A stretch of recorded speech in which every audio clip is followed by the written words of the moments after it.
So, can I agree with myself? What do you think?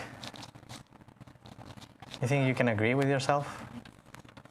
Do you ever agree with yourself? Sometimes. Sometimes? I think most of the time. Most of the time? Okay. Does anybody remember the last time you made an agreement with yourselves? Remember what it was? Anything comes to mind? Yeah. January 2nd, 2021, I agreed to stop drinking. Okay. And that's with yourself. Okay. You made that agreement with yourself. Excellent. And we want to be kind to myself. To be kind to yourself. When was that? A year ago. A year ago. Okay. Anybody today? No? Like I make a point to come here tonight. Like coming here tonight. I was very tired, so now I should just stay home and rest. I said, no, I want to do this because it's good for me. Sure. It's interesting. So you decided to come tonight even though you were tired? Yeah. Excellent. That's an agreement. You got to agree. I heard some people agree to eat some of the wonderful food too. That's an agreement. Basically, we are agreeing with ourselves all the time. We do that constantly. But as it happens with other things like, I don't know, driving a car, at first we have to learn how to do that, and we start learning, and then at some point it becomes automatic. So we don't even know. And we have a set of kind of like predefined agreements or structure by which we just keep a set of agreements that we have reached with ourselves. We keep them up and we kind of like maintain them and we keep on going. And that's a little bit how we go every day, right? Because if you think about it, pretty much everything we do every day, our life, our reality, it's something we have defined somehow by means of one agreement after another agreement after another agreement. And we start doing that when we are little kids. When we're little kids, we're taught that you can do this, you cannot do this is good, this is bad, this makes me happy, this does not make me happy when you do this, when you do that. So, we start picking that information, we start picking everything, and we start building that life. And in a way, that reality that we build for us, it's kind of like we could say it's kind of like a dream. If you think like, we're dreaming for 24 hours, and that dream makes our life. And this is like the start of this chain of thought. And I want you to, how it is when I'm here, you can interrupt and ask and participate and give your thoughts. And today particularly, because maybe you're gonna see me jumping a little bit forward and backwards, and just work with me here, kind of thing. So, the dream of the planet. You have a dream, you have a dream, you have a dream, every one of us, which makes our life. And there's this kind of like this collective dream. So the planet that we live in and the reality that we live in, where we are, is made like the sum of all those small dreams. And we've talked about that other times here before, like, what we do, our choices, our, little commitments every day with ourselves and with others, that's gonna make our reality, and that's gonna make the world that we live in. And, we include their society rules, beliefs, religions, school, everything. Now, since we're born, when we come into the world,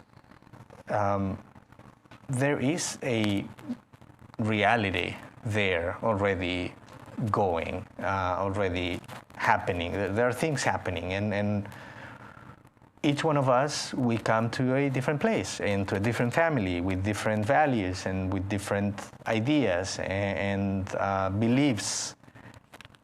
And we come into that, and then it's like if our attention is caught by that, right?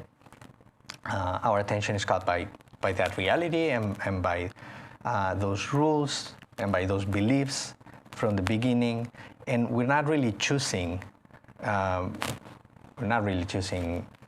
anything. We're taught how to learn to act and to believe and to behave and to communicate with each other. And when we start communicating and when that communication starts, the first thing that comes is the word. The word is one of the first things that we get in contact with. And I'm not talking about a particular language here, any language. So, we get the words, and with the words we make sentences, and that's already an agreement. Like this here, this is a talk. So the fact that this is talk, it's an agreement that we all have. We all reached the agreement to consider these a public meeting, a talk, an exchange of ideas. That's already an agreement. But the same way that we did not choose the language we speak or the religion,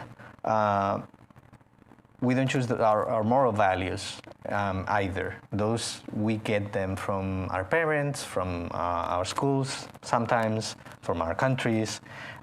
We really never had the opportunity, growing up, to choose even the most insignificant of all those things. So we get immersed in that dream of the planet, and the way we store that information, it's always with agreements. So what happens? What happens is that as we grow, we start writing our own book of law. And it's kind of like a book where all our beliefs are there, and we tend not to question much. At some point, we may start questioning, and it's, if you've gone through that process, you know how painful it is, and you know how difficult it is. But we begin by doing that, by writing that book of law. And in that book of law, you have a set of rules, and you have a set of things that you can do that are okay, that are just, that are unjust. And what happens? What happens is that, as we've seen, those come not necessarily from you. They come from this collective dream of the planet and the dream of your parents and the space where you grew up.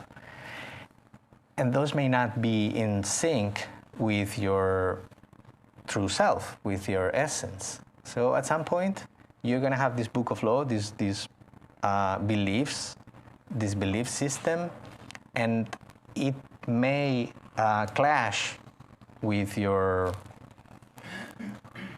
own feelings, with your essence, with your desires, with what you want to do. I want to do something that it's considered a transgression by my book of law. And then what happens when you do that? When you make a mistake, and you seek for punishment, and you start getting into that cycle of getting into judgment, basically. So that's one of the main,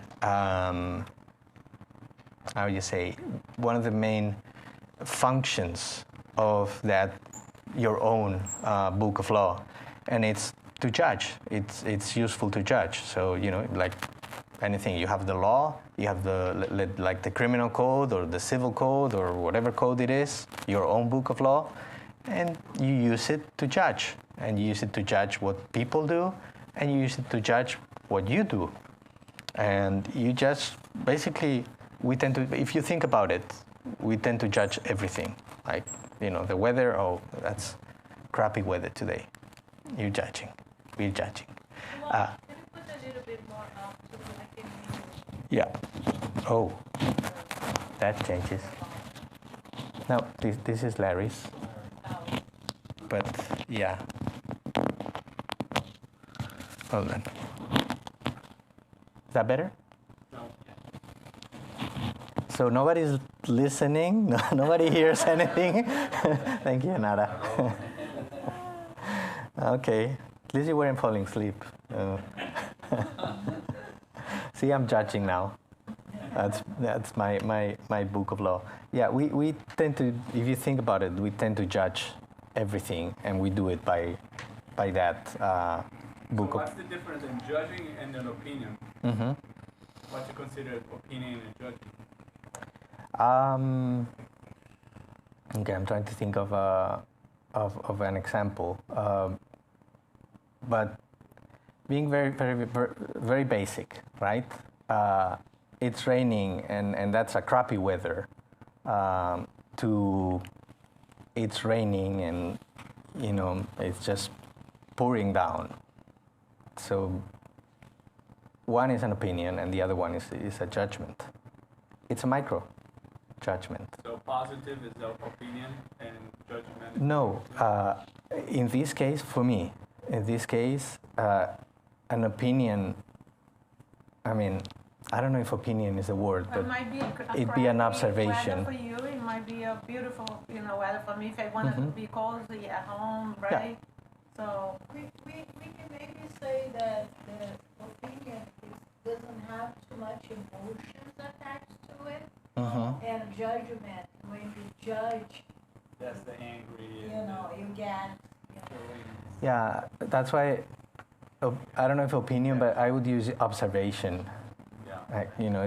Like it's more neutral in that sense. And that's important, and that's going to come up, that nuance, that idea, that's going to come up. So what happens when we judge? And what happens particularly when we judge ourselves?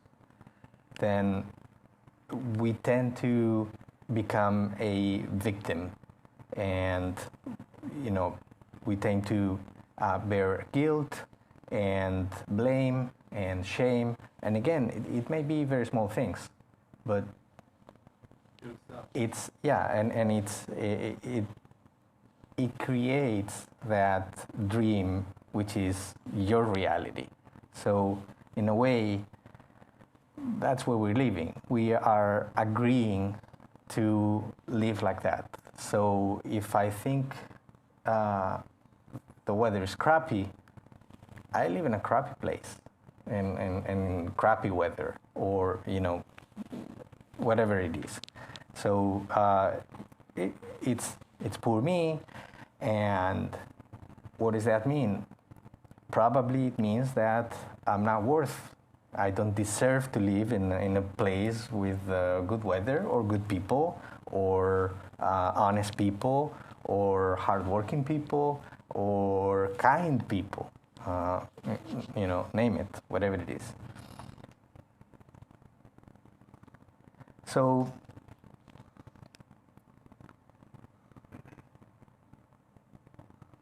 why do we do that? Why do we stick to that book of law that we have built? Why don't we change?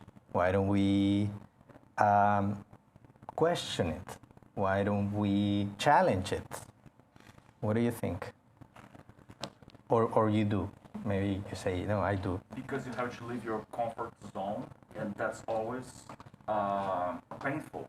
Every time you have to move from what you have been programmed, since you're little to believe or attract that, it's always a painful process to shift from one belief system to another, Yeah. to change. So leaving your comfort zone, it's painful, it's difficult. Okay, that's pretty much it. We give that book of law a sense of security. So for us, it's a safe place. It's false, but we think it's a safe place. So we don't want to leave that safe place for something that may be better, but we don't know. So that's why, to challenge our own belief system, our own ideas, our own paradigm about life, we need courage. That's something we need to have the courage to at least think that we want to do that to begin with. And again, it's an agreement. So we have established throughout life thousands of agreements that have us here, and the result of all those agreements is what you can call personality. That this is my personality. It's not my essence. It's not who I really am, but it's what I'm projecting. It's that image, and that it's what makes my little piece of the reality, which together with the rest of the humanity makes the reality of the world. So when we say there's war or hunger or anything else, we need to be aware that we are a part. I and my agreements are as much a part of that as anybody else's. And changing my beliefs and my agreements, it's the only way out of that reality into a different reality, into a different world, into a different place, into a different life, whatever I want to see. So we'll see a little bit about this now.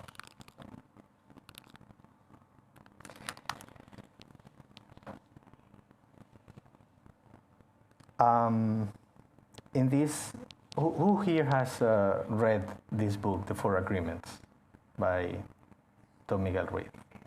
Couple? Oh, only a couple. Okay. So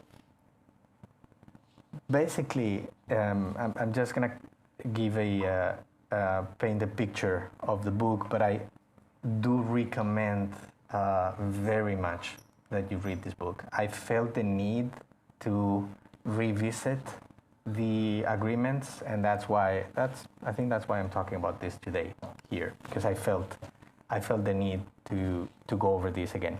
And basically, you saw in the title, it's based on the Toltec wisdom, and Toltecs, they were not particularly a people of Central North America, but more kind of like a culture within the indigenous peoples of around Mexico, primarily, and they did develop a series of agreements, as we've been saying. You agree with yourself. They did develop a series of agreements that can lead you to live a fulfilled life, a good life, to have to grow in a way. What we keep on talking here about developing, about evolving, and about growing personally. And this author, Don Miguel Ruiz, he kind of compiled those, and he brought them into this book that I strongly recommend. And those four agreements, when we decide to make them with ourselves, the same way you decided to be kind, you decided to quit drinking, or you decided to come here, or the same way we decide that. When we take those 4 agreements and we decide to follow them, everything changes. Our own reality changes, and I can say that I can be a witness for that, because I've gone through it. And then, of course, you go in and out and you forget about them, and that's why I wanted to bring them today. So what are those agreements? 4 of them. The first one is to be impeccable with your word. And this is, he says in the book that it's the most important agreement, and it's also the most difficult to fulfill. So, seems very simple. I don't know, I'd like to ask too, what do you understand by this agreement, to be impeccable with your word? Follow through. Follow through? Follow through with your commitments. That will come later in another agreement. I believe your actions in your words has to be the same. There has to be equal. What you do, what you say. Align your words and your actions. Okay. Be very clear in what you want, like what's your agreement. Clearing what you want. Yeah.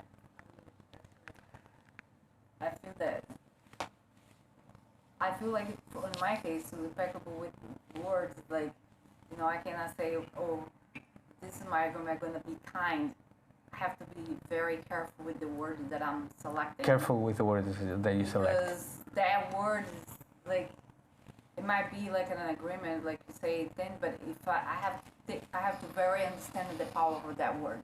What does that truly mean? So, it's something that I'm just going to say, I'm going to be kind, that when I choose, what is the truly meaning of that word that I'm using? So if I understand correctly, words have power. Yes. Yes, and you have to be careful. mindful of which word you use. You gotta mean exactly what you're saying. Mean what you're saying. Speak your truth. Speak your truth. I think it's about want it. I needed to want it to have that agreement to go where. Okay, wanting to have the agreement. So I would say it's about speaking, many of the things you said, speaking with integrity, and say only what you mean, and avoid using language that goes against yourself or anybody else. And again, it's a simple example, but crappy weather. I'm not being impeccable with my word. I'm going against the weather, and it's probably going to rain on me. Yeah. Use the power of the word in the direction of truth and love. Now, let's see what I have this, but yeah, I'll jump a little bit now because we probably need to explain impeccable, what that means, and where that word comes from. The root, it's a Latin word that means without sin. So impeccability means without sin. In this case, in the way they used it, it was not a religious way. Sin is anything that goes against you. So everything that you feel, you believe, or you say that goes against yourself, that's a sin. That would be a sin. So in that sense, when does that happen? That happens when, let's say, when we judge. Whenever we judge anything, we are going against ourselves. And whenever we do that with others, because if I'm not kind to you with a comment, what's going to happen? The least that it's going to happen is that you're going to send me some bad energy. You're going to think bad of me. And we know energy, it's real, and it affects, and whatever you think of me, it's going to affect me. That's the least that can happen. It may be that you come here and you just smack me in the face, and we've seen that.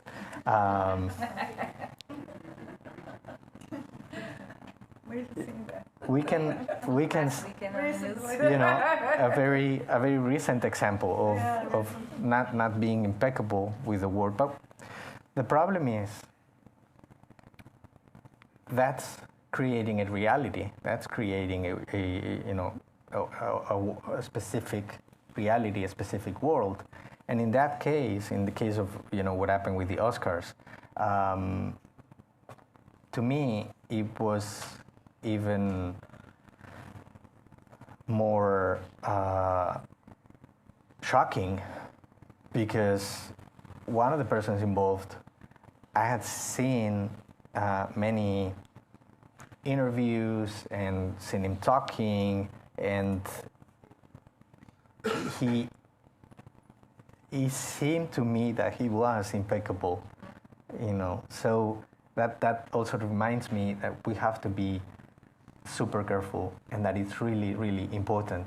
Every word that I use, every word that I think, because the words are not only what I speak, it's also what I think.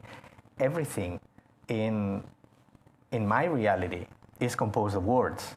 Everything in my reality, because that's how we build it. We build it through words. If you go to the Gospel, John, right there, it says how important words are, and he says words are God, and we're the first thing. So that's why it's so important. And of course, all of those agreements are gonna be made out of words. So whatever we say, it's going to make my beliefs, those words, the words that I get from the people around me, from my parents, from TV, from name it, whatever it is, that will make my beliefs, and those beliefs will make my reality. And we've seen how difficult it is to change that, to challenge that, how, the courage that we need to challenge that.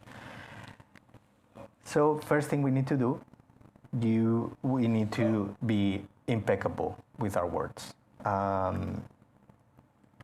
Now, anything we say, think about it as a seed. Any word, the words that I'm talking here, the words that are resonating in your heads, all of those are seeds, and we're planting those seeds. And the human mind is super fertile for those seeds. So take it to judgment, as we were saying before. If I judge myself, that's going to create a reality. If I think I'm stupid, Okay, so what you're saying is, if we all stop saying that the weather is crap, everybody stops saying, everybody's gonna from now on, everybody's gonna say the weather is beautiful. So global warming, all of a sudden, would disappear. The weather in the planet would come back to health state. If we start believing that the climate is great, and we're gonna have the climate that we deserve. And we've had this talk here before. If we do that, and if we feel that, we're not gonna have many attitudes that we have. We're not gonna act in the way we act in respect to the planet and in respect to the environment. We will change our habits. But science is data, and they show historically that we're in global warming. We have a major problem on this planet. Yeah. Certain parts of the planet, the water precipitation is very high. Other parts will have drought, and there's this imbalance in the weather. So it's a scientific thing. It's based on data collection and comparison. So if we start just speaking differently, that will not change that. What really it's a matter of policy and change our habits in massive way in a global scale in production, consumption. That will change, will help the planet to heal and go back to a health state.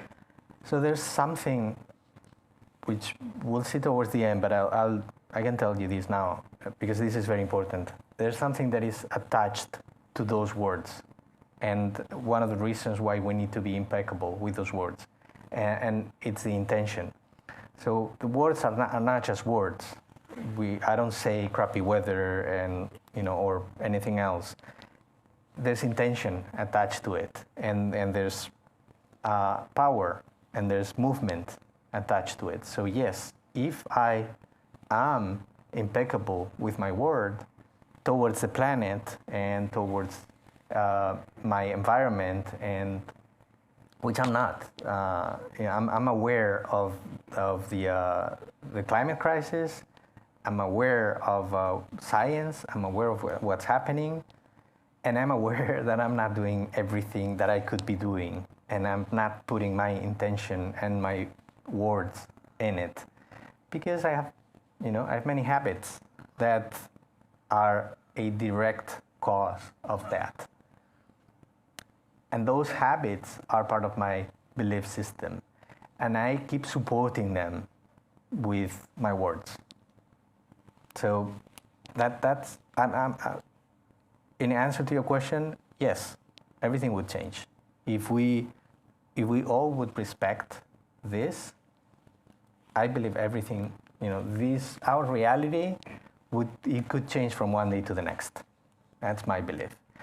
Now, do I believe that we'll be able to do that, like from one day to the next?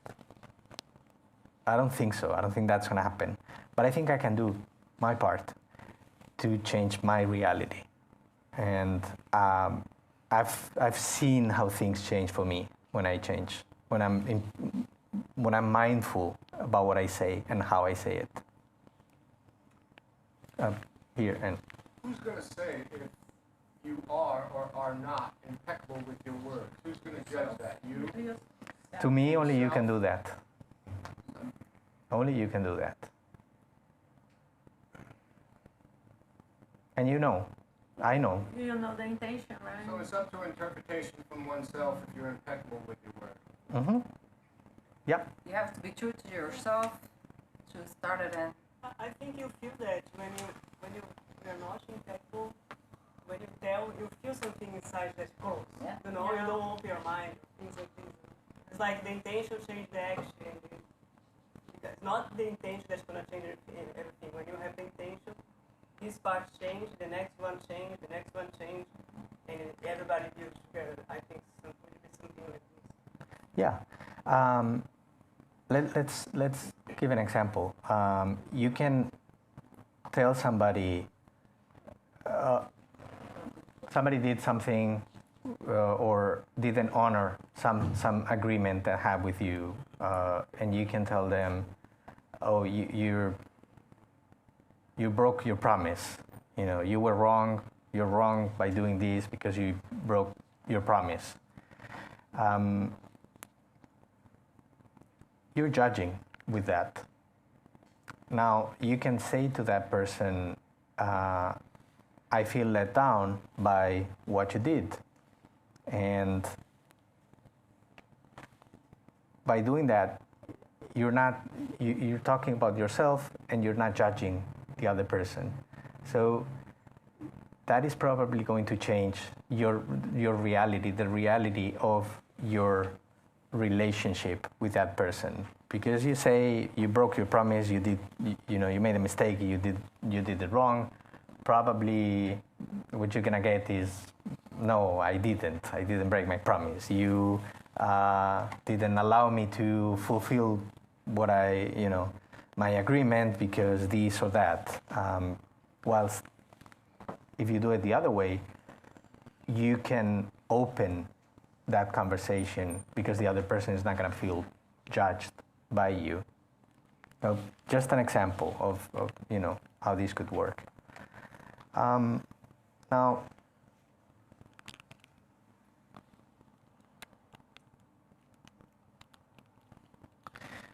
another example, think, and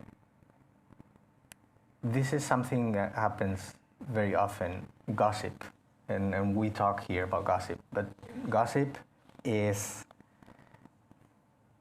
really very difficult to even be aware that we're doing that we're not being impeccable with our word. Say you don't like what I'm saying, and then you walk out and, oh, he was really bad today. Wasn't that very ignorant, the comment that he made? Maybe I made, an ignorant comment, but maybe you say that with somebody that wasn't here, that could have their opinion. That seed that you're planting, which is, it's not very important. The fact that I'm not going to feel bad if someone says that I said something which was ignorant. But that is going to plant an idea on that person, and then from that person probably is going to go to another person, and it may seem that like it's not gonna create a problem, but in the end it may be bad. And that's the way the gossip works, in the same way that a virus works for a computer program. So you're working on your computer and everything works fine, and you went from one program to another, to the web, whatever it is. And then all of a sudden there's a piece of code that gets stuck in there. Someone plants it, or maybe it's a mistake of a coder or something that makes your computer misbehave a little bit. And then you start seeing that your computer is going a little bit slower. Or when you try to perform a certain task, it doesn't work. And then with time, that may grow, and that that mistake and that code error may get bigger, or it may be a malicious virus, which happens too. Sometimes it's not malicious; it's just an error in the code, but sometimes it's malicious, and it makes the whole system fail. That's an example of how gossip works when we're not impeccable with our word. Maybe it's something very small, but it may have a reaction.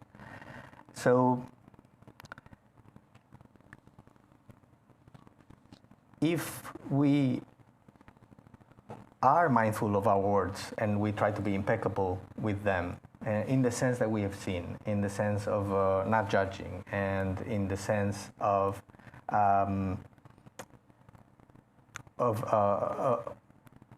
trying to put love into whatever we say, not only we are going to be helping the people around us and changing our reality with the people around us, but we're going to be helping ourselves, because it will work as a protection. As we change that vibration in us through our words, that acts as a protection for us. And that protection, I believe that it expands to everything around, and everything, it's the planet as well. So as I was saying at the beginning, the reality of the planet, including global warming, is the sum of all the dreams of everyone in the planet. So what can I do? I can try to work on my own, right? Now, I wanted to bring this. This is from one of the studies that we're doing here, and yeah, at the time, right? Okay, so yeah, it's almost time. So what I'm gonna do is I'm not gonna go through all the agreements, because there will be no way. I will mention them to plant the seed in you of wanting to read the book, because it's really worth. But I want to talk about the dealing with conflict. Why is it important to be impeccable with our word? This is from a study that we're doing here, one of the books in the realms of mediumship. And in this book, the mentor of the study, he is asked a question. And this question is, what happens in an institution whose noble program, so a place of good where people are working for good, degenerates into disharmony, causing us to realize that virtue is nothing more than a fictitious banner hiding ignorance and perversity. So let's say a place like this, where we try to be better, we try to do good, we try to learn good things that we can apply in our lives. And then there may be some people who are not feeling like doing that, and they may be even sabotaging the work. He's asked this question, what shall we do when this happens?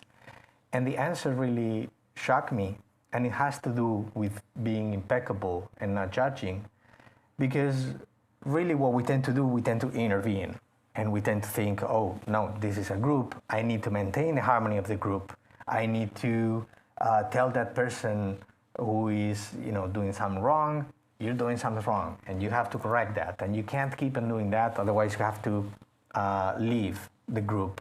We tend to do that at home, at work, with our friends. But the answer he gave is, in that case, responded Aulus. Aulus is the mentor. Tolerantly, which is something that caught my attention already. He is tolerant. We wouldn't resort to any form of intervention or denunciation. We're very quick to say, oh, he's doing, why even small things or big, like what happened in the Oscars or what's happening with Russia and Ukraine. We're very fast to judge when we don't really know. So he's saying that we shouldn't do that we shouldn't judge, that life itself is in charge of placing each of us where we belong. So this is to me, this is the ultimate respect for our own free will. And by having the ultimate respect for everybody's free will, I'm saying this is what I deserve and this is what I want for me and for my life. And again, it's very difficult, we've said, but to me, that's the way. Now, the other agreements, I'm just going to mention them. Don't take anything personally. Really, nothing that anybody says to you, nothing that anybody says to me is about me or is about you. It's always about the other person. We are mirrors for each other. I can't really see clearly about myself, so I look in your mirror and your mirror and your mirror, and that's how I see myself through all of you. But whenever someone says something to you, it's not about you, it's about the other person. So when you apply this into your life, everything becomes way, way easier if you don't take things personally. Now, the third one is don't make assumptions.